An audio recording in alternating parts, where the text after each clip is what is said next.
Attestation letter की किसको जरूरत है, कब ये इशू होना शुरू होगा, मेरी फाइल एम्बेसी में है, क्या चेंजेस मुझे इफेक्ट कर सकती हैं, मेरा कॉलेज क्या पीपी लिस्ट में है, और लास्ट में अगर मेरा कॉलेज पीपी है तो क्या सोल्यूशन हो सकता है। ये वो क्वेश्चंस हैं जो इस टाइम पे स्टूडेंट्स के मन में घूम रहे हैं, क्योंकि बहुत बड़ी चेंजेस आई हैं और उन चेंजेस का जो सोल्यूशन है, जो आंसर है, उनको अभी तक नहीं मिल रहा है। ये वो वीडियो है जो आपके हर एक डाउट को क्लियर करेगी, ये वो वीडियो है जो आपके हर क्वेश्चन का आंसर देगी। इस वीडियो को एंड तक देखिएगा।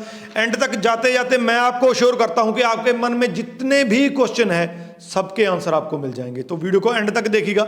उससे पहले हमारा यूट्यूब चैनल जरूर सब्सक्राइब कर लीजिए, क्योंकि इस पे आपको ऐसी ही इंफॉर्मेटिव वीडियोस देखने को मिलती हैं। तो बात करते हैं उन क्वेश्चंस की जो आपके मन में है और उनके आंसर्स की। सबसे पहले अटेस्टेशन लेटर की बात करते हैं।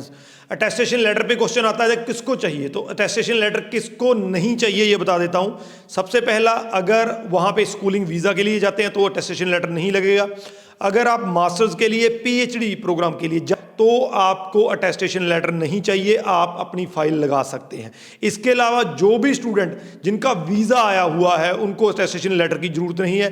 जो स्टूडेंट कनाडा में बैठे हैं जिन्होंने अपना वीजा एक्सटेंड करवाना है उनको अटेस्टेशन लेटर की जरूरत नहीं है। तो ये वो कैटेगरीज हैं जिनको अटेस्टेशन लेटर की जरूरत नहीं है। इसके अलावा जितने भी स्टूडेंट हैं बाकी के, उन सबको अटेस्टेशन लेटर की जरूरत है। अटेस्टेशन लेटर के बिना आप अपनी फाइल लॉन्च नहीं कर सकते हैं। अब दूसरा है कि मेरी फाइल एम्बेसी में है तो क्या मुझे अटेस्टेशन लेटर की जरूरत है? बिल्कुल नहीं जरूरत है। अगर आपकी फाइल एम्बेसी में है, वीजा आया हुआ है, तो इन चेंजेस का आप पे कोई असर नहीं होगा। आपकी फाइल का रिजल्ट विदाउट अटेस्टेशन लेटर आ जाएगा। तीसरा है, कब से ये अटेस्टेशन लेटर जो है इशू होना शुरू होंगे। देखिए, उन्होंने जल्दी से जल्दी कहा है फेडरल गवर्नमेंट ने कि जल्दी से जल्दी प्रोसेस जो है वो अपना इसको कीजिए, और 31 मार्च 2024 डेडलाइन दी गई है। बहुत से स्टूडेंट ये समझते हैं कि मैं 31 मार्च तक वीज़ा बंद कर दिए गए हैं। ऐसा कुछ नहीं है, ये बिल्कुल गलत है। ये बिल्कुल सीधी एक व्यूज़ लेने के लिए जो वीडियोस बनाई जाती हैं उनका पार्ट है। तो 31 जब आप पढ़ते हैं ना, प्रॉपर्ली पढ़ा कीजिए उसको, तो 31 मार्च 2024 का मतलब ये है कि फेडरल गवर्नमेंट ने ये कहा है प्रोविंसेस को कि 31 मार्च तक आप इसको मैक्सिमम टू मैक्सिमम डेडलाइन है, उससे पहले इसको इशू करना शुरू कीजिए। तो ये अटेस्टेशन लेटर से जुड़े हुए क्वेश्चन। दूसरा पीपीपी कॉलेजेस को लेकर है। अगर आपको नहीं पता तो मैं बता दूं कि ट्रिपल पी का मतलब है पब्लिक प्राइवेट पार्टनरशिप, यानी कि एक कॉलेज जो पब्लिक कॉलेज है वो किसी प्राइवेट कॉलेज को अपना नाम दे देता है, अपना लाइसेंस दे देता है, और प्राइवेट कॉलेज उसके बिहाफ पे उसकी क्लासेस चलाता है और उसको उसमें पढ़ने वाले स्टूडेंट्स को वर्क परमिट मिल जाता है, जबकि प्राइवेट कॉलेज का खुद का वर्क परमिट नहीं होता है। इसको ट्रिपल पी बोलते हैं। तो अब से कनाडा ने जो है ट्रिपल पी 1 सितंबर के बाद जो भी स्टूडेंट इन कॉलेजेस में पढ़ेंगे तो उनको वर्क परमिट नहीं मिलेगा। लिस्ट आपके सामने शेयर की गई है। ये वो कॉलेजेस हैं जिनका 1 सितंबर के बाद वर्क परमिट कैंसिल किया जाता है। इन कॉलेजेस में अगर सितंबर के बाद पढ़ेंगे तो वर्क परमिट नहीं मिलेगा। तो ये पूरी लिस्ट है, इसको देख लीजिए। अगर इसमें आपका कॉलेज आता है और उसमें आपका सितंबर इनटेक है तो आप उसको आपको उसका वर्क परमिट नहीं मिलेगा। दूसरा जो है, इसमें बहुत से स्टूडेंट प्राइवेट कॉलेज को लेके आ जाते हैं कि प्राइवेट कॉलेज है। प्राइवेट कॉलेज भी दो तरह के हैं, ये बहुत इंपॉर्टेंट है, इसको ध्यान से सुन लीजिए। दो तरह के कॉलेज हैं प्राइवेट। पहले वो कॉलेज हैं जिनका वर्क परमिट ऑलरेडी नहीं है, जैसे एफसीएमटी कॉलेज हो गया, जैसे नैब कॉलेज हो गया। तो कई ऐसे कॉलेजेस हैं जिनका ऑलरेडी पोस्ट स्टडी वर्क है ही नहीं, तो स्टूडेंट उनके बारे में पूछते रहते हैं, तो उनका ऑलरेडी पोस्ट स्टडी वर्क जो है वो नहीं है। दूसरी तरफ ऐसे कॉलेजेस हैं जिनकी मैं बार बार जिक्र करता रहता हूँ, कोलंबिया कॉलेज हो गया, कोकोटलम कॉलेज हो गया, अलेक्जेंडर कॉलेज हो गया, इनका ऑलरेडी वर्क परमिट है। तो जो भी प्राइवेट कॉलेज जिनका वर्क परमिट ऑलरेडी है उन पे कोई असर नहीं होगा। उनका वर्क परमिट ऑलरेडी है, चाहे आप मई इनटेक में जाते हैं, सितंबर में जाते हैं, चाहे आप जैन 25 में भी जाते हैं, तो भी आपको आपका वर्क परमिट मिलेगा। तो सबसे पहले जान लीजिए, सारे प्राइवेट कॉलेजेस ऐसे नहीं हैं जिनका वर्क परमिट नहीं होता है। बहुत से प्राइवेट कॉलेज बहुत अच्छे भी हैं, उनका वर्क परमिट होता है। इसके बाद क्वेश्चन आता है कि अगर मैं ट्रिपल पी कॉलेज में पढ़ रहा हूं तो अब मुझे वर्क परमिट कैसे मिलेगा। अगर आप मई इनटेक जाओ, उससे पहले है जैन इनटेक है, मई इनटेक है, तो बेफिक्र हो जाइए, आपको आपका वर्क परमिट मिलेगा। लेकिन अगर आप सितंबर इनटेक के लिए जाते हैं तो वर्क परमिट नहीं मिलेगा। इस चीज़ को ध्यान से। अब अगर ट्रिपल पी कॉलेज में सितंबर इनटेक है, कई स्टूडेंट्स का क्वेश्चन है, तो उसका क्या सोल्यूशन है। उसके दो सोल्यूशन है। एक तो ये है कि उस कॉलेज से आप विड्रॉल ले लीजिए, उस कॉलेज को आप छोड़ दीजिए, जो कि आप कनाडा पहुंचने के बाद ही कर सकते हैं, इंडिया से नहीं कर सकते हैं। दूसरा, आप उस कॉलेज से जो मेन कैंपस है उसमें शिफ्ट हो जाइए। एग्जांपल दे देता हूं, मान लीजिए आपका कॉलेज जो है वो सेंट क्लेयर कॉलेज है और सेंट क्लेयर का जो अकुमन कैंपस है वो है, तो अकुमन का सितंबर से के बाद जो है वो वर्क परमिट नहीं रहेगा।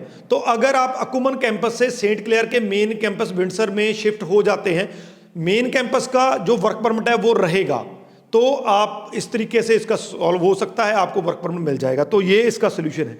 अब एक और क्वेश्चन निकल के आया है कि बहुत से कॉलेजेस जो ट्रिपल P कॉलेजेस हैं उन्होंने अपनी क्लासेस अगस्त से स्टार्ट कर दी हैं कि भाई 1 सितंबर के बाद वर्क परमिट कैंसिल कर रहे हैं तो अगस्त से क्लास लगा देते हैं ताकि स्टूडेंट्स को वर्क परमिट मिल सके। इस पर मैं कोई कमेंट नहीं करूंगा, मैं कोई भी सजेशन नहीं दूंगा, क्योंकि ये एक ऐसा मामला है जो आपके फ्यूचर से जुड़ा हुआ है।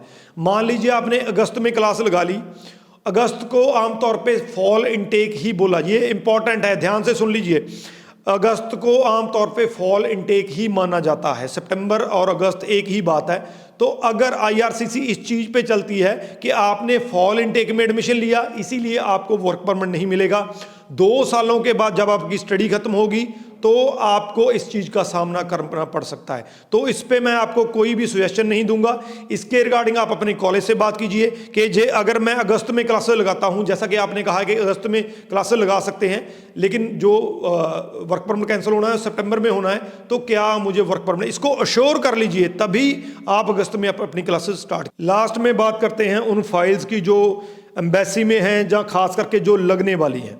तो स्टूडेंट्स का क्वेश्चन है कि अगर मेरी फाइल एम्बेसी में है तो इन चेंजेस का क्या मुझ पे इफेक्ट होगा, क्या मैं कैपिंग के अंडर आऊँगा, क्या मुझे अटेस्टेशन लेटर की ज़रूरत है। तो इसका जो मैं आंसर यही करूंगा कि कैपिंग के अंडर आप आ सकते हैं, बिल्कुल इसकी पॉसिबिलिटी है, लेकिन अटेस्टेशन लेटर की आपको ज़रूरत नहीं है। आपको आपका वीज़ा सीधा आएगा, आपको कोई अटेस्टेशन लेटर की ज़रूरत नहीं है। इवन के बहुत से स्टूडेंट ये कहते हैं कि मेरा वीज़ा आया हुआ है, क्या ट्रैवलिंग के लिए मुझे अटेस्टेशन लेटर की ज़रूरत है, तो बिल्कुल नहीं है। जिन स्टूडेंट्स का 22 ये ध्यान से सुन लीजिए, 22 जनवरी से पहले अगर आपकी फाइल एम्बेसी में थी तो उससे पहले वाली जो शर्तें थी उस पर आपकी फाइल लगी है, आपको किसी चीज़ की जरूरत नहीं है। 22 जनवरी के बाद जो फाइल लगनी है उन पे ये चेंजेस लागू होती हैं। इसके बाद ये है कि 31 मार्च तक मैं फाइल लगा सकता हूं कि नहीं लगा सकता हूं, बिल्कुल लगा सकते हैं। कोई ऐसी डेडलाइन नहीं है। ये मुझे नहीं पता कि कहाँ से उठाई हुई बातें होती हैं, बहुत व्यूज़ लेने के लिए मैंने वीडियोज़ देखी है यहाँ पर, जिनको कुछ पता नहीं है स्टडी वीज़ा के बारे में वो बोलते रहते हैं ऐसे ही। तो 31 मार्च कोई डेडलाइन नहीं है कि आप तब तक एम्बेसी ने जो है वो वीज़ा बंद कर दिया, ऐसा कुछ नहीं है। 31 मार्च एक डेडलाइन दी गई है प्रोविंसेस को कि आप अटेस्टेशन लेटर इस डेट तक इशू करना शुरू कीजिए। अगर आपको अटेस्टेशन लेटर की ज़रूरत नहीं है तो आज ही फाइल एम्बेसी में आप लॉन्च कर सकते हैं, इसमें कोई भी दिक्कत नहीं है। और वैसे भी अटेस्टेशन लेटर में भी जल्दी इशू होना शुरू हो जाएंगे, तो कोई वीज़ा बंद नहीं हुए हैं। हमारे खुद के 3 वीज़ा आए हैं, 22 के बाद हमारे 17 वीज़ा आ चुके हैं। ना तो वीज़ा आना बंद हुए हैं, ना ये फाइलें लगना बंद हुई हैं, तो इस चीज़ को नोट कर लीजिए। इसके बाद एक बहुत इंपॉर्टेंट क्वेश्चन होता है कि अभी फाइल्स नहीं लग रही हैं, क्या मैं अपना प्रोसेस स्टार्ट करूं कि ना करूं। अगर आप अपने ने ऑफर लेटर अप्लाई करना है तो आपके लिए ये राइट टाइम है, आप अपना ऑफर लेटर अप्लाई कीजिए, क्योंकि ऑफर लेटर जो है 1 से 1.5 महीना ले जाता है। तब तक अटेस्टेशन लेटर भी इशू होना शुरू हो जाएंगे, तब तक आपकी फीस पे हो जाएगी, GIC पे हो जाएगा, आपकी फाइल रेडी हो जाएगी, आपकी फाइल लग सकती है। कई स्टूडेंट्स का क्वेश्चन है कि मेरा ऑफर लेटर आया हुआ है, क्या मुझे फीस पे कर देनी चाहिए या GIC पे कर देना चाहिए। बिल्कुल आप अपनी फाइल को रेडी करके रख सकते हैं। जब भी आपकी प्रोविंस, आप जिस भी प्रोविंस में आपने अप्लाई किया है, जब वो प्रोविंस अटेस्टेशन लेटर इशू करना शुरू कर देगी, आप उसको इशू करवाइए और अपनी फाइल लगा सकते हैं। तो ओवरऑल मैं बता दूं, जो फाइल्स एम्बेसी में हैं उनके पे कोई असर नहीं होना है, जो लगानी है वो भी लगा सकते हैं अगर अटेस्टेशन लेटर वाली जो है आप पे शर्त जो है वो लागू नहीं होती है। तो ओवरऑल मेरी एनर्जी भी थोड़ी लो हो गई है। तो ओवरऑल क्या है, ये बड़े बड़े क्वेश्चन थे जो आपके आते रहते हैं। मेरे ख्याल से जो मेजर क्वेश्चन थे जो बार बार रिपीट होते रहते हैं उनका आंसर मैंने आपको दे दिया है। फिर भी अगर अभी भी कोई क्वेश्चन बाकी है तो नीचे लिख दीजिए, आपको आंसर मिल जाएगा। बाकी इस वीडियो को शेयर जरूर कर दीजिए, क्योंकि इससे थाउजेंड्स ऑफ स्टूडेंट्स के क्वेश्चन जुड़े हुए हैं, तो प्लीज़ शेयर जरूर कर दीजिए। राजवी चहल, थैंक यू सो मच।